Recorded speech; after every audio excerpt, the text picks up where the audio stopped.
Hello everyone, నా పేరు Anil Kumar. Welcome back to my channel mister Cherukuvada.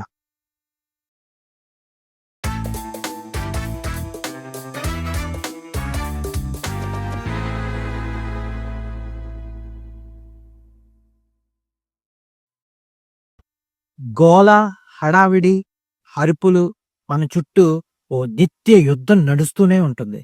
కానీ ఒక్క క్షణం నువ్వు ఆగి విను, నిశ్శబ్దం మాట్లాడుతుంది.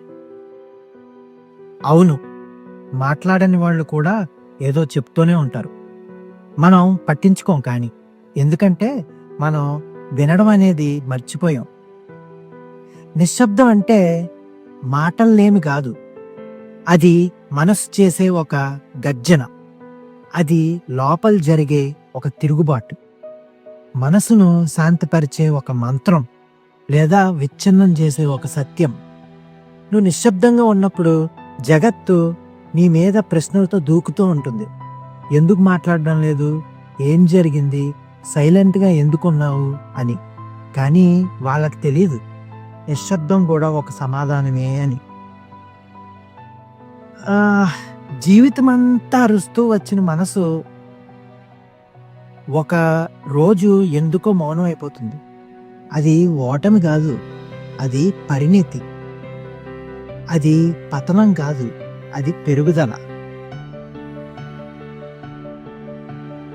అది నీ నిశ్శబ్దం నీ బలం, నీ నిశ్శబ్దం నీ కవచం, నీ నిశ్శబ్దం నీ అసలు స్వరం. ఓకే, దీన్ని రోమైక్ ఎఫెక్ట్. ఇది చాలా లోతైంది బాస్, అది తెలుసుకోవాలి. లోకానికి వినిపించకపోయినా నీ ఆత్మకు మాత్రం స్పష్టంగా వినిపించే శబ్దం అదే నీ నిశ్శబ్దం. అది చెప్తుంది, నువ్వు ఒంటరి వాడివి కావు, నువ్వు నీతోనే ఉన్నావు అని పదే పదే చెప్తూ ఉంటుంది. గోలలో కాదు, మౌనంలో మనిషి తనను తాను చూసుకుంటాడు. కాబట్టి కొన్నిసార్లు మాట్లాడకుండా ఉండడం తప్పేమీ కాదు. అది ధైర్యం, అది జ్ఞానం, అదే నీ నిజమైన శాంతి. నిశ్శబ్దం అది ఒక శబ్దం లేని గర్జన.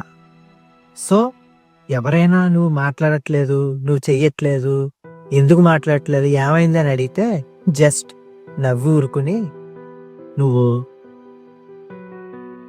ముందుకు సాగిపో. అంతేకాని ప్రతివాడికి ఆన్సర్ చెప్పి గధవలు అవ్వడం కన్నా నిశ్శబ్దంగా ఉండడం మంచిది. నిశ్శబ్దం అనేది ఒక శబ్దం లేని గర్జన. So be silent. ఈ కంటెంట్ కనుక మీకు నచ్చినట్టయితే please do share, subscribe and like my channel and my videos. This is Anil Kumar signing off. Thank you. Thanks a lot.